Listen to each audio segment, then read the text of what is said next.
lielu sprauslu. Tas nebija viegli, bet nekas nav. Kad jūtu smagu metālu, un es kā iesagatās, es nevis viegli pieveicams.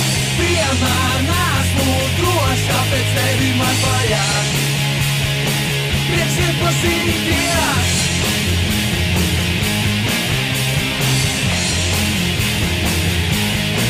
Man galva vietā,